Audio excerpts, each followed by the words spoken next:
Well, stars, and sadly all good things must come to an end. Today we are going to find the last ending for movie night, because as far as I can tell, there's 10 in total. I don't know if maybe there is another one, because it says plus 10, so I don't know. Either way, welcome to possibly the final episode of this. So yeah, let's just go find it. Let's go. I know exactly where we're going. Knock knock. You hear soft steps coming closer from the inside of the house. You can't help but let out a small smile loose on your face. Kids, why not? Nobody was seeing you, so who cares, right? You've been looking forward to today for weeks now. You could allow yourself a little self-indulgence. The door squeaks open just in time so you don't give away how giddy you are, which is a good amount of giddy, and that's okay. You quickly get a hold of yourself right when the door opens, that little much needed to let the voices slip through. Or voice, in this case. Who's there? You had to restrain a giggle as you replied. Pretty. Pretty who? Pretty nice of you to open the door for me. You hear a snort from the other side of the door before seeing it finally opening. Hey bud, how's it going? Always nice seeing Sans goofy face smiling at you. You hadn't seen him in what, weeks, months? Never really fails to warm your heart. He's there for now. It was failing. But that's no fault of his own. No. Sans' big old grin was literally up against the cold, chilling air that was freezing your bones and biting at your butt, so obviously it wasn't going to warm you up. I was about to think he'd never show up. You asked if he was falling asleep while he was waiting. Maybe. Yes. It didn't surprise you. Yeah, I probably would have done the same. And that is why I hang out with you. Not counting your pungent humor, of course. You really got my deep and absolute rational love for naps. Oh, you do. You absolutely do. Best time for nap time is always right now. Papyrus doesn't share our view, but even the greatest have flaws. When he knew you were coming, he ran outside shouting about a surprise in the oven for you. Not his exact words, but I think you get the idea. The thought of Papyrus cooking specifically for you activated that fight-or-flight response again, for the 10th time in a row. You freeze for a second, somehow associating the most rational thing to do with faking your death. Don't worry, just stick whatever it is in your pocket and then excuse yourself to the bathroom to flush it. Yeah, but won't you get suspicious if I keep doing that every time?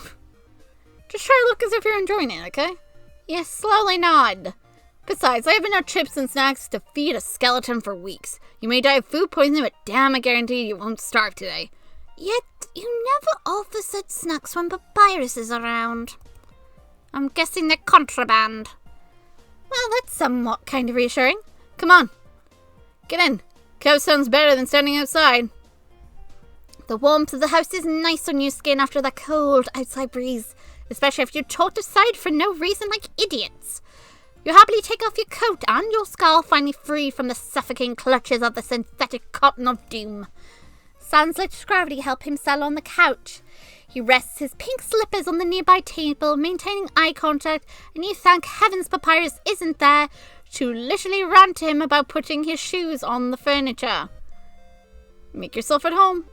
He gestures to you in your heavy coat. If you were at home, you'd just throw it behind you as soon as you entered the door, but you figured there was a better place to throw it without being so rude. You're no fun. You stick your tongue out at him. What? Throw your coat on the skeleton. He's caught off guard as the heavy pile of fluff lands on his head, but he doesn't seem to regret teasing you. How dare. Okay, that was kind of fun.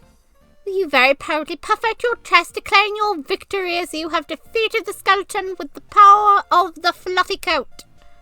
Look at you. You are fun. So very fun. Truly the life of the party. Oh, now, don't let that go to your head, friendo. Carried away, you drop yourself on the couch, laughing maniacally, because, much like the dungeon master you truly are, deep down inside, you know that anyone who dared cross you in your dungeon would face your wrath of bullshit. Sans joins you slightly after with his Barton chuckle. He doesn't put in as much effort, but you can appreciate the effort. And then your laughter dies down. His as well, because let's be honest, we can't stay up all night laughing. And then, of course, it just leaves you both in an awkward bubble of slightly uncomfortable silence.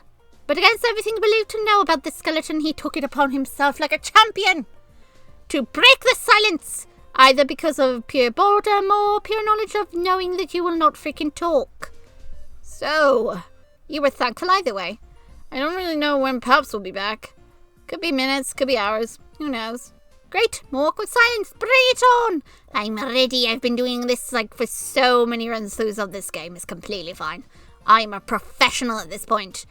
Yes, it could get awkward, but who cares? I'm here for the long haul. So, do you want to wait for him, or because he's so cool? And because he's already seen everything in the movie box, he said we could start without him. But we have to pause when we get to the good bits. He really doesn't want to miss those. I have no idea what the good bits are, but I'm sure we'll figure it out. You highly doubt that, considering his cynicism towards the movies. But whatever, in the worst case scenario, I could always steal the TV. Or throw it. Really depends what I'm in the mood to do. But on the other hand, you would feel guilty to start it without him. But would you be okay with waiting in the silence? We're going to start the movie, of course we are. We're not going to sit here in silence. No, I'm going to wait for you to get bored of the movie and then go to sleep. And then things will get a bit more saucy.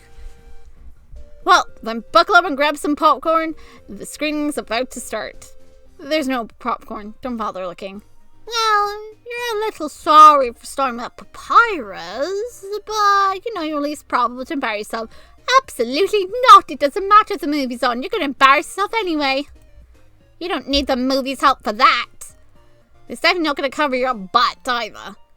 At least you hope that's how it works. Sans picks up the remote and starts to wander aimlessly into the vast assortment of movies. They're all Papyrus's picks, so you're not surprised to see an astounding quantity of animated movies and cartoons. A skeleton after my own heart. We all love animated movies. Not like the live-action Disney movies. Some of those are just bad. Looking at one in particular that I will not name. Who dared have one song that's supposed to be Can You Feel the Love Tonight? And it was set during, the evening when it wasn't even nighttime in that scene. Don't sing that song if you're not going to put in the full effort to make it nighttime. I get it. Realistic animals, you can't have it at night because you won't be able to see them. But you just can't go changing everything. It was set at nighttime, thus you should have committed all the way. Sorry. I got to see that movie. I regret seeing that movie. I regret it. I prefer the original Lion King. It's just me, personally. Anyway.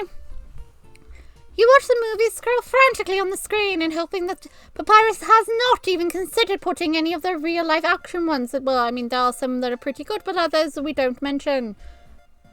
Hence the one I mentioned when I shouldn't have. This is one of Pop's favourites. Or maybe paying a little attention. They're all his favourites. Definitely not paying attention. It's a movie about dragons and kids who like dragons. Question, is this supposed to be like How to Train Your Dragon or something? Or is this like a completely different movie that's to do with dragons? I feel like I should know this one.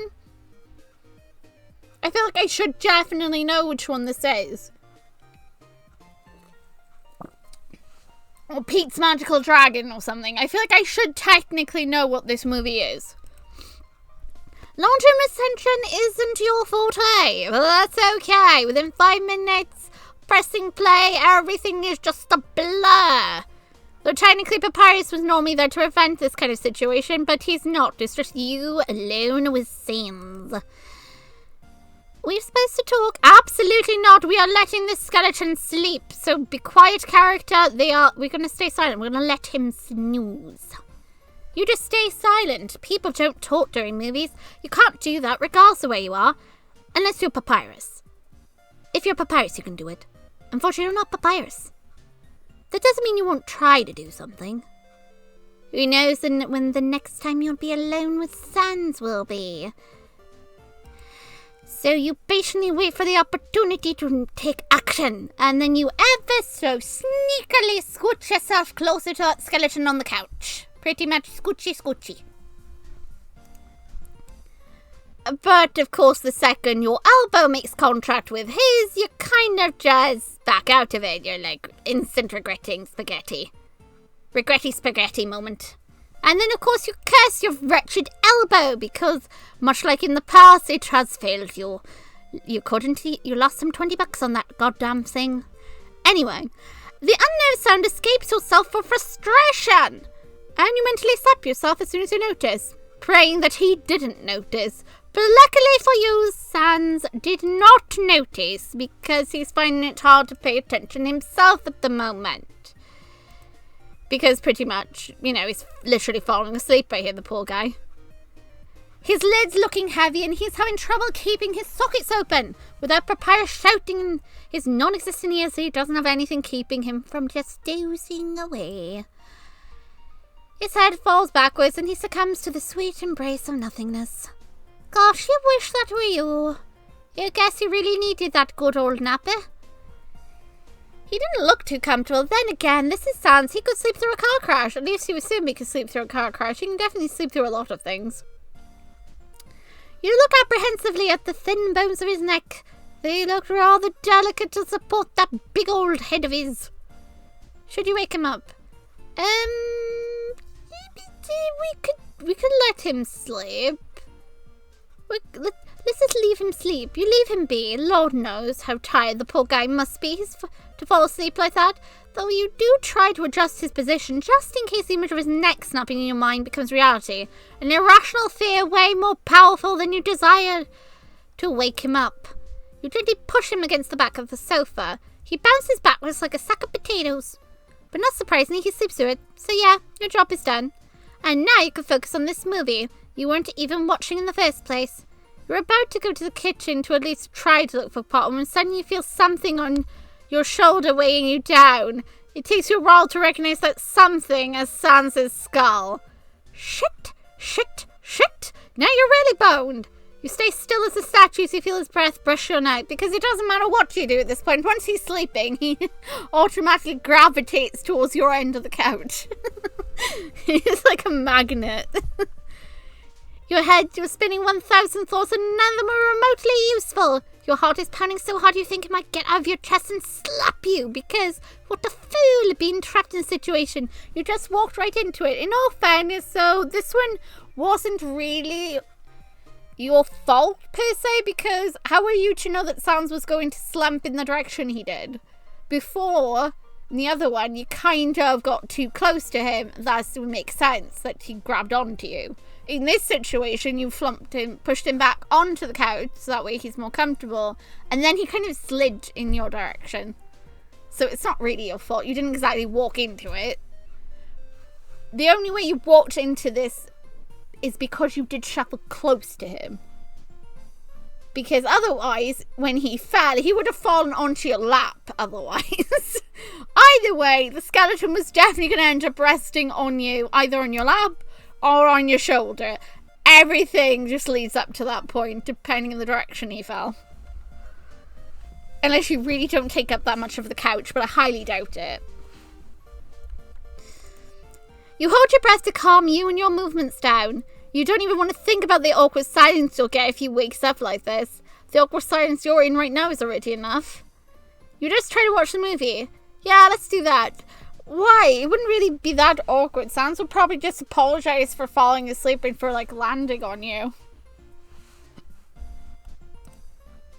Every now and then he mumbles something in his sleep, but after a while you don't pay attention to him anymore, having accepted your new job of human pillow. Actually, you don't pay much attention to the movie either, not that you were before. But now both images and sound flow peacefully in the back of your mind, focusing on anything in particular. Before you know it, your head is resting on Sans' skull, and your eyes are closing. Everything is pitch black because you stupidly fell asleep, like a moron. But then again, that's going to be even more awkward. It's telling Sans wakes up before you, and then finds your head is on his. You hear a big sound of static. Okay, so as you know, we're just describing that this is indeed a dream, so we're going to go cold, because we need to go into the place again. Okay, your boots squash down the soft, now leaving a trail of footprints on the pristine white landscape. You just keep walking and walking, passing trees and little houses until you stop in front of a place that looked warm. You open the door and find yourself in a weird bar full of weird people. Now, this also, if you remember, in one of the endings, Sam literally kills us. But he mentions about Frisk. He pretty much is like hinting that we're Frisk. Yet, this is why I was under the impression that we couldn't be Frisk. At all, actually. Because of this. The fact that they didn't register about Grillbees. So that leaves me to believe that Sans was more directly talking to the player. Rather being that, oh, you're controlling this person. I know you. You came to, like, the underground long time ago controlling Frisk. That's what I think that one was meant to be implying. But either way, I didn't do it. Anyway, you feel familiar warmth in here, like a drinking hot chocolate when outside in a stormy kind of warmth. You reach the counter and ask for hot chocolate. The barista stays silent but looks rather confused by your request. You sigh and settle for a martini. You don't even drink, but you don't want to walk out without buying anything. He looks even more confused. Did you even bring money with you? You're about to say something about that when someone taps you on the shoulder. You finished that? Sans was pointing at a ketchup bottle in front of you. Weird, when did that get there? Give him the ketchup. Thank you, bud. He grabs the bottle, taking a seat next to yours, and starts gulping down the entire bottle in one go. At least he didn't put a whoopee cushion on the seat. You are impressed. Bring another, Grillbs. The bartender searches underneath the counter once more and brings up another bottle that Sans immediately brings closer to him. Put it on my tab. The bartender makes a vague annoyed sound and goes back into the kitchen. Sans sprouts some ketchup onto his hand and offers it to you. This I still don't understand. Does he expect us, what is he expecting us to do when it's on his hand? What, we're caught red-handed or something? I don't understand. Want some? Yeah, but why offer it in your hand like that, just squirting it on your hand? I don't understand. What the heck? Is the person supposed to just be like, yes? What happens when a person says yes to that? Does Sans just like give you his hand? How are you? I can't imagine what would happen if you said yes. I don't know where that conversation, where the direction would go if you said yes to that. And for some reason, my mind keeps trying to think of where that's going. Never seen you around here before. You tell him you come here twice a week, but that's a lie. You only come here once a week and you always skip the first week of the month. I really don't get that. He just hums in response. You ever seen Waterfall? You say that no, you've never seen it. He grabs a glass of water nearby and pulls it onto the ground. Nobody notices, not even the bartender. Pretty cool, huh? Have you seen Waterfall? And then he pours the water onto the floor. Why did it take me a moment to think of that for me to realize what it was? Why is such a bad pun? It's because he's literally... Waterfall. You are watching literally water falling. You giggled despite how low taste that was. Pour another glass on the floor. You look him dead in the eyes and pour another glass on the ground. Whoa. You tell him you'd had to do something. His pan was way too dry. He chuckles, enjoying your horrible sense of humour. Sans, what are you doing? This is not nap time. You wake up unaware of your surrounding and with no idea on what's going on. You look around and see Sans still struggling to open his eyes. Sans, of course you vaguely recall him being in your dream. Who knows if it was because of proximity, because of your latest Sans-related panic, or because of some weird dream portal that accidentally opened sleeping next to each other. If you dreamt about him, maybe he dreamt about you. It was a narrow possibility, but what the heck? You asked that to him, hoping to not seem too creepy. So now, maybe. He winked, so yes. Whoa, the portal was an option, was gaining credibility. Sans, what do you think you're doing? Called napping, see? Even the human likes it. You prefer not to be dragged into this family discussion. I suppose. But the human didn't nap during morning too. In fact, you did, but as you said, you'd rather stay out of this. You don't know that. Yes, I know, look. He turns to you. Human, did you nap this morning? You shake your head and hands silently signing to move on. See? I knew it. They do the right thing. Sans doesn't seem to buy it, but he leaves you be. Sober as food. Nope. Because of you, I had to get here in a rush. I could feel something was not right. And as always, my big brother instincts was right. And wait, Papyrus is the big brother? Could have sworn it was Sans last time you checked. Better check again, just to be safe. Oh, you want to know if I'm the big brother? Sans, who's the big brother? I don't know. There was an awkward silence between the two while they stare at each other in the eye sockets. We have no idea. That's good. No, if you'll excuse me, I'll go and try to do something based on condiment sauces, as that's pretty much everything we have. And that leaves you alone with Sans again.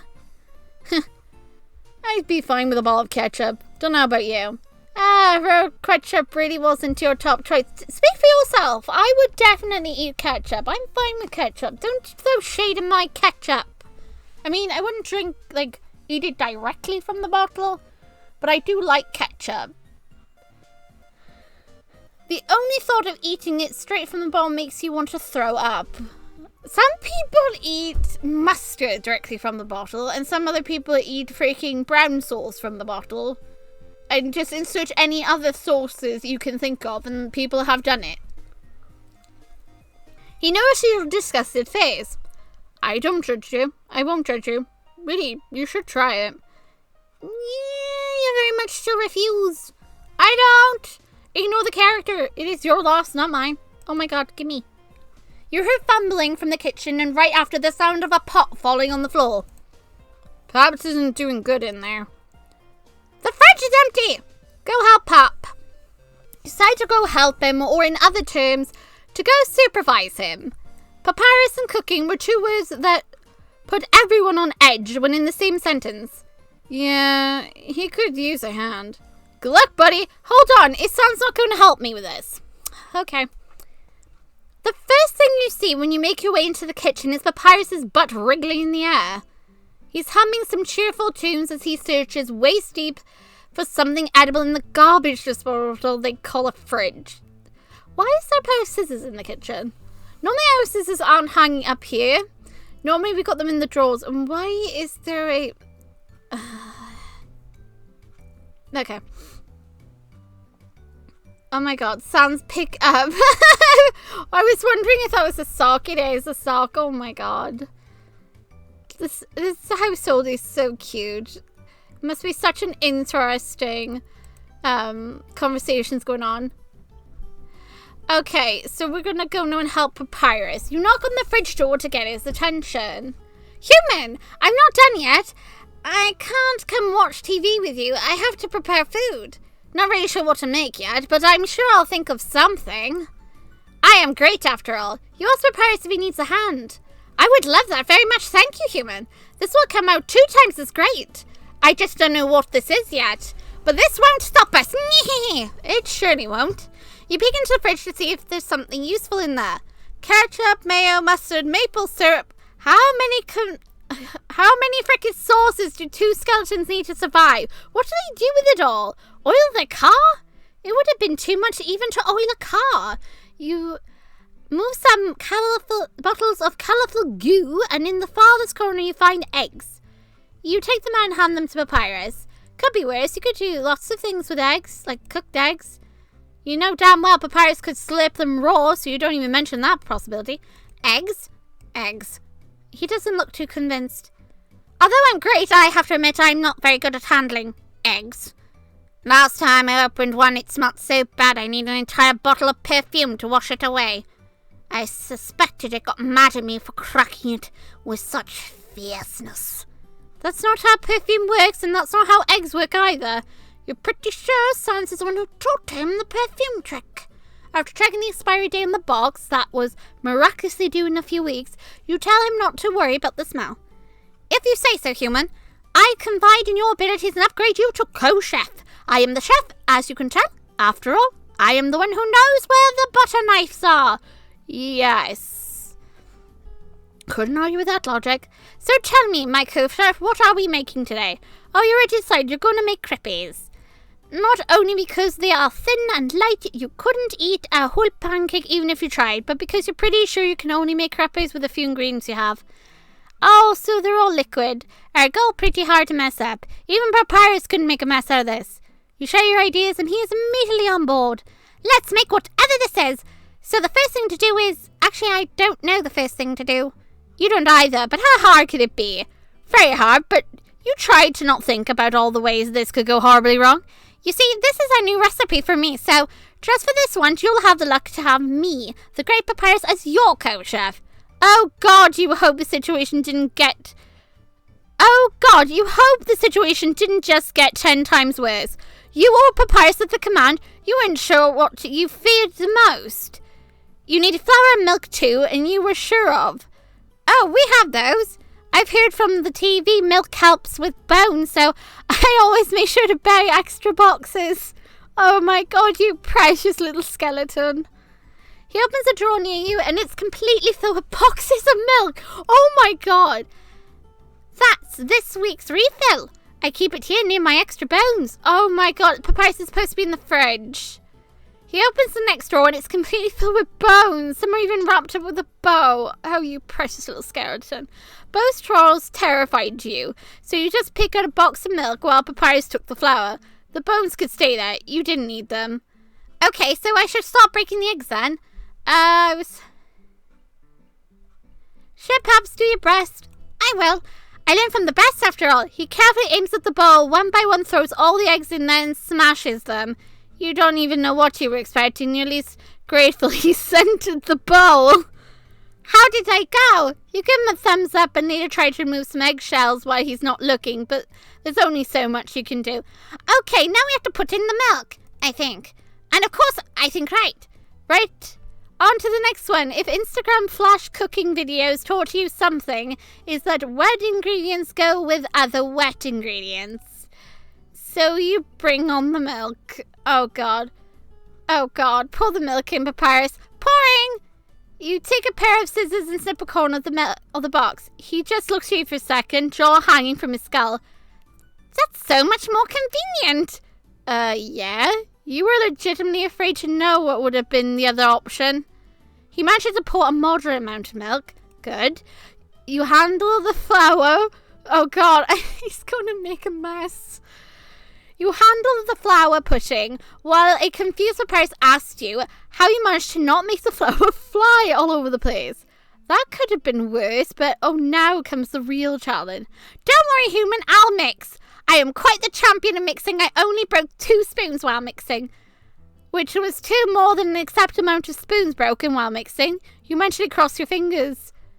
Mix slow, Paps.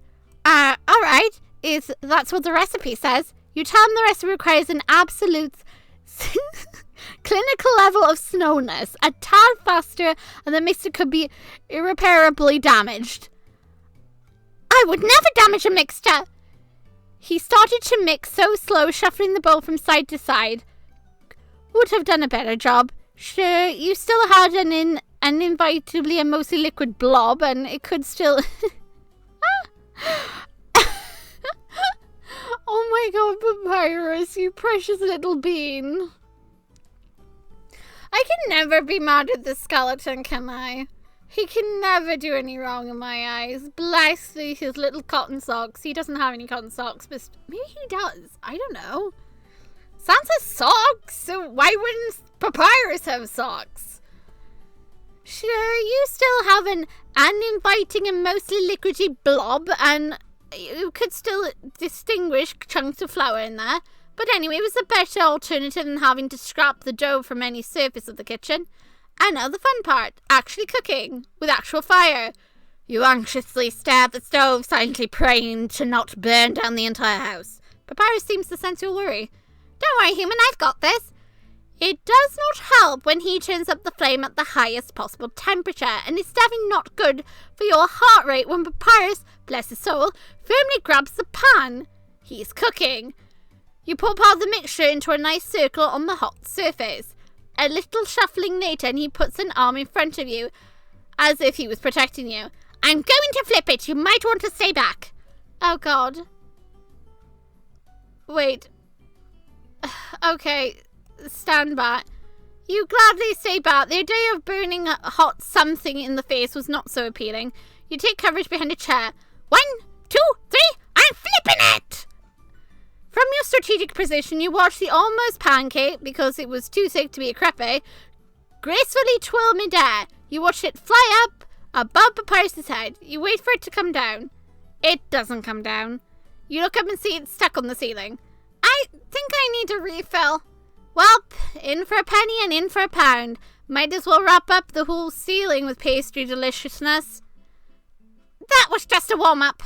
You pour more mixture and quickly take cover again. Lord knows where this one might fall.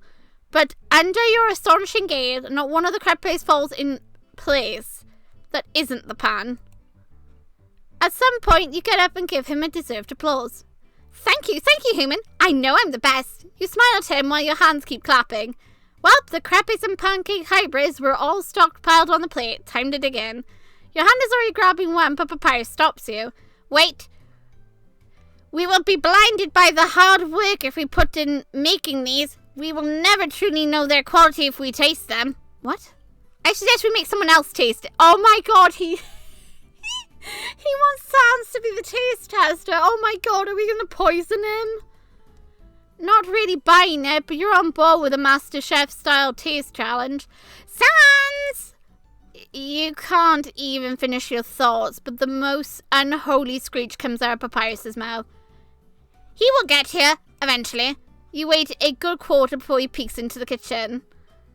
What's up? Wowee, that was quick! For Sans' standards, you're sure that was lightning speed. Papyrus doesn't waste time and pushes the plate in front of his brother. Try this for us, please. Not that we need you to try it. We already know it's great, but confirming it won't hurt anyone. If you say so, Pop. Oh, God. Sans. Oh, God. Oh, good Lord. Sans takes a piece of the first crepe and puts it in his mouth. You're not sure how. It just kind of ends there. He looks at Papyrus. Then at you. Then at Papyrus again. It's great, isn't it? Sure it is, Pop. He was good at hiding it, but you could clearly see the pain on his face. You were glad you didn't taste it. I have no doubt about it. So good. Just as I suspected. So good I can never eat it by myself. Of course, something this good should never be kept from others. That would be sulphate. Very sulphate. But that's not a problem, as I, the great temperate co-chef Papyrus, had a great idea. He takes the plate and shoves it in the freezer. So they'd be good when our friends come to visit. Oh my god, that sounds great. But Sans, you're gonna poison your friends with it? Come on, man. That's just cruel. That sounds great, Pops. Let's just order pizza for now. You spent a nice evening nonetheless. You weren't sure that someone would have delivered your pizza at 2 in the morning, but eventually an orange cat monster was at the door with your boxes of pizza. You tipped the poor guy well. The pizza was good, but deep in your heart you will always wonder what went wrong with those crepes. But for now, just enjoy the good food and the good company. Ending.